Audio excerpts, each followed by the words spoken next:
साथियों नमस्कार। आप सब देखना शुरू कर चुके हैं बीपी सिन्हा की चौपाल। मित्रों, लोकसभा चुनाव 2024 धीरे-धीरे परवान चढ़ता जा रहा है। 3 चरणों के चुनाव हो चुके हैं और चौथे चरण 4 चरणों के चुनाव भी बाकी रह गया है। अब 3 चरणों के चुनाव के बाद परसेप्शन कुछ ऐसा गढ़ा जा रहा है, कुछ इस तरह का परसेप्शन क्रिएट किया जा रहा है कांग्रेस और उसके इकोसिस्टम के द्वारा, इंडिया गठबंधन के द्वारा, कि मोदी जी इस बार गए, मोदी तो गयो। बीजेपी हार रही है। 272 सीट भी बीजेपी को नहीं आने वाली है। 400 सीट की तो बात ही छोड़ दो। 272 के भी लाले पड़ गए, 200 के नीचे सिमट जाएंगे मोदी जी। भैया क्यों सिमट जाएंगे और इसके पीछे क्या तर्क है इनका, क्या लॉजिक है? जो इतना जबरदस्त लहर चल रही है मोदी की, और उस जबरदस्त लहर के बीच में ये इस तरह की बातें कर रहे हैं, तो इनका तर्क क्या है ये भी जानना बेहद जरूरी है। अब इन सब बातों को जानने के लिए 3 जगह पे हमें फोकस करना होगा। मोदी जी, बीजेपी और उसके काम, राहुल गांधी, कांग्रेस और इंडिया गठबंधन नंबर 2, और नंबर 3 कांग्रेस का जो इकोसिस्टम है, जो पत्रकारों का ग्रुप है, उस इन 3 जगहों पर अगर फोकस कर देते हैं तो हमें सारी वस्तु स्थिति अपने आप स्पष्ट हो जाएगी। किसी से ना कुछ पूछने की जरूरत है, ना कुछ कहने की जरूरत है, ना किसी परसेप्शन में फंसने की जरूरत है। तो सबसे पहले मोदी जी और उनके काम के विषय में बात करें। मित्रों, चुनाव दर चुनाव, गांव गरीब, रोटी रोजी, रोटी कपड़ा और मकान, इस पर ही बातें होती रही और इस पर ही चुनाव लड़े जाते रहे। ये 47 से, मतलब आप जब से देश आजाद हुआ तब से चुनाव इन्हीं बातों पर होती रही, पर इनका कोई समाधान किसी ने नहीं किया आज तक। किसी ने इस पर काम नहीं किया। काम किया तो सिर्फ मोदी जी ने। और मोदी जी ने क्या सोचकर काम किया? एक गरीब को कंप्लीट, जो उसकी नीड्स है, जो उसकी ज़रूरतें हैं, वो सारी ज़रूरतों को मोदी ने पूरा कर दिया। अब ज़रूरत क्या होती है गरीब को? एक छत, एक अपना छत का ज़रूरत होता है। एक अपना आशियाना, हर गरीब की एक सपना होती है कि अपना आशियाना हो। ऐसे 4 करोड़ गरीबों को मोदी जी ने अपना छत मुहैया कराया, अपना घर दिया। घर में बिजली दी, पानी की सुविधा दी, गैस दिया, राशन दिया, उसके बाद पढ़ने की व्यवस्था करी। बीमार पड़ोगे तो फिर आयुष्मान कार्ड दिया कि 5 लाख तक का इलाज मुफ्त हो जाएगा। कहने का मतलब है कि हर वो चीज जो एक गरीब की जरूरत होती है, जिसके लिए वो सारा जिंदगी जद्दोजहद करता रहता है, उसे पूरा कर दिया, उसके सपने को पूरा किया माननीय मोदी जी ने। और इतना सब कुछ किया देश के अंदर, और देश के बाहर जो किया है, वो पूरे दुनिया में मोदी का डंका बज रहा है। हर देश आज मोदी से थर-थर काँप रहा है। किसी भी देश, किसी भी राष्ट्राध्यक्ष की इतनी हिम्मत नहीं है कि वो मोदी से आँख में आँख मिला के बात कर ले। लोग, आज तक हमने यही देखा था कि भारत के प्रधानमंत्री साइड में किसी कोने में खड़े रहते थे, पर आज गर्व से सीना चौड़ा हो जाता है कि मोदी जी को जब सेंटर में देखते हैं हम लोग, और सारे नेता उनके अगल आजू बाजू में देखते हैं। किसी देश का राष्ट्राध्यक्ष को पहली बार किसी राष्ट्राध्यक्ष का पैर छूकर प्रणाम करते हुए देखा गया, वो मोदी जी को ही किया गया, पापुआ न्यू गिनी के प्रधानमंत्री ने। किसी देश का राष्ट्रपति इन्हें बॉस बुलाता है, कोई इन्हें ऑल टाइम हीरो बोलता है, कोई मैन ऑफ द एक्शन बोलता है। मतलब कहने का मतलब है कि पूरी दुनिया में मोदी का एक जलवा है, जलवाए जलाल है। चीन पाकिस्तान की तो बात छोड़िए, जो पाकिस्तान दिन रात धमकी देता था एटम बम का और आतंकवादियों से हमला करवाते रहता था हिंदुस्तान के अंदर में, उसकी तो ऐसी घिघी बंद गई है, ऐसी बोलते बंद कर दिया मोदी जी ने कि वो शांत होकर के बैठ गया, चुपचाप टुकुर टुकुर ताकने के अलावा, और उसके पास कुछ रह नहीं गया। उसके हाथ में कटोरा थमा दिया मोदी ने कि भीख मांगते चलो। तो कहने का मतलब है, देश के अंदर और देश के बाहर दोनों जगह बेजोड़ काम किया है मोदी ने। अब इसके बाद भी मोदी अगर हार जाते हैं तो इसे क्या कहा जा सकता है? अब मित्र, कांग्रेस पर आते हैं और राहुल गांधी पर।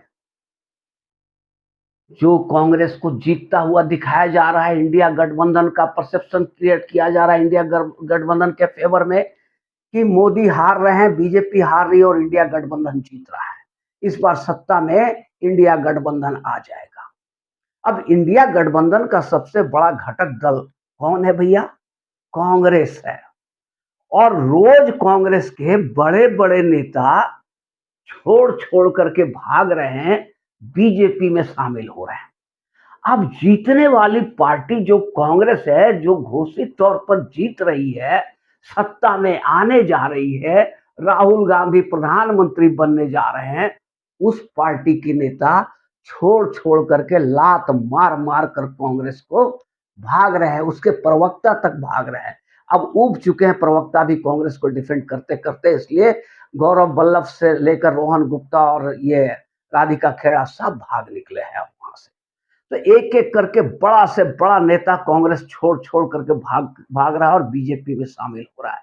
तो क्या मित्र, कोई हारने वाली पार्टी के पास कोई जीत जीत रही पार्टी का सदस्य हारने वाली पार्टी में शामिल होगा? ये भी अपने आप में सोचने वाली बात है।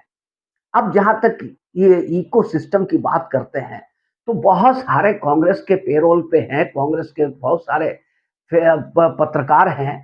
जैसे आप देख लो ना, रवीश कुमार है, आपके पुण्य प्रसून वाजपेयी हैं, अजीत अंजुम है, अभिषार शर्मा है, आशुतोष गुप्ता है, और बहुत सारे ऐसे ऐसे चेहरे वाले पत्रकार बैठे रहते हैं जो जिनका चेहरा देख करके चेहरा ही अजीबोगरीब तरह का है। उनका वेशभूषा, पहनावा और चेहरा बिल्कुल अजीबोगरीब है और बातें भी बिल्कुल अजीबोगरीब ही करते हैं।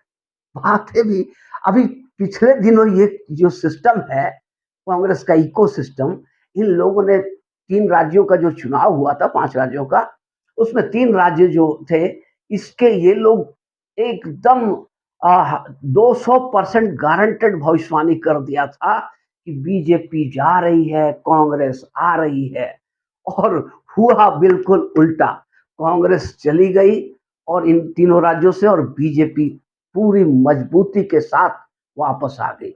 अब योगेंद्र यादव जैसे मौसम वैज्ञानिक लोग हैं, अभी क्या है, कभी कृषि वैज्ञानिक बन जाते हैं, कभी राजनेता बन जाते हैं, कभी कुछ, मतलब बहुरूपीय, एक बहुरूपिया की तरह है। बोलते तो इतना मीठा है कि उनकी बोली अगर आप बातें अगर 1 घंटा सुन लो तो आप डायबिटीज हो जाएगी, आपको निश्चित रूप से शुगर हो जाएगी। पर दिल के अंदर में इतना काला भरा हुआ है, इतनी गंदगी भरी हुई है, जुबान कुछ और कहती है और दिल कुछ और कहता है। ये योगेंद्र यादव जो कह रहे थे कि पिछले चुनाव में कि मध्य प्रदेश में तो कांग्रेस एकदम सफाचट कर दे रही है बीजेपी को, चारों तरफ कांग्रेस की लहर है, लहर ही लहर चल रही है कांग्रेस का, बीजेपी का तो बिल्कुल पत्ता साफ हो गया है मध्य प्रदेश से। लेकिन जब हुआ बिल्कुल उल्टा, कांग्रेस का ही पत्ता साफ हो गया और बीजेपी ने ऐतिहासिक जीत दर्ज कर ली, तब ये कहते हैं मुझे समझ में नहीं आ रही है कि ये कैसे हो गया। अब ये जो लोग हैं, हर चुनाव के पहले, चाहे वो 2014 हो, 2019 हो, हर चुनाव के पहले एक ऐसा परसेप्शन क्रिएट कर देते हैं कि मोदी तो गए हो, भाजपा गई और कांग्रेस आ रही है, कांग्रेस जीत रही है, ऐसा ये परसेप्शन क्रिएट कर देते हैं।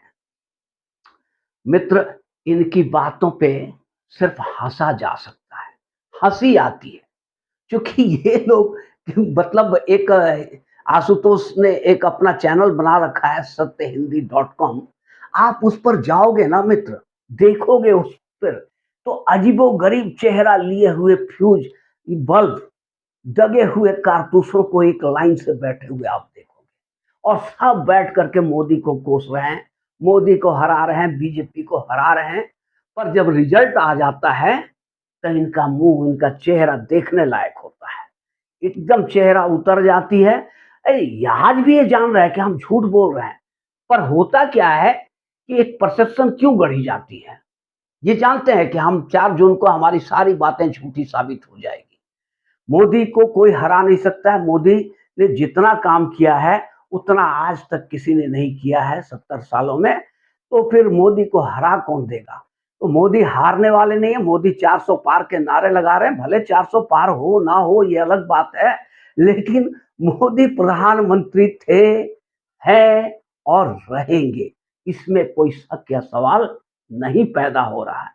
ये लोग भी बोल रहे हैं तो डर डर के, छुप छुप के, शाम शाम के, सच्चा सच्चा करके बोल रहे हैं कि बीजेपी 275 से फिसल सकती है। और फिर तुरंत 2 मिनट बाद अभी योगेंद्र यादव का मैं सुन रहा था, सत्येंद्र ये, अरे कौन है उसके, वो भी मोदी विरोधी है, उसके चैनल पे कि मोदी जी तो इस बार 272 से भी नीचे फिसल जाएंगे, बीजेपी 272 नहीं छूने जा रही है, 400 की बात छोड़ो।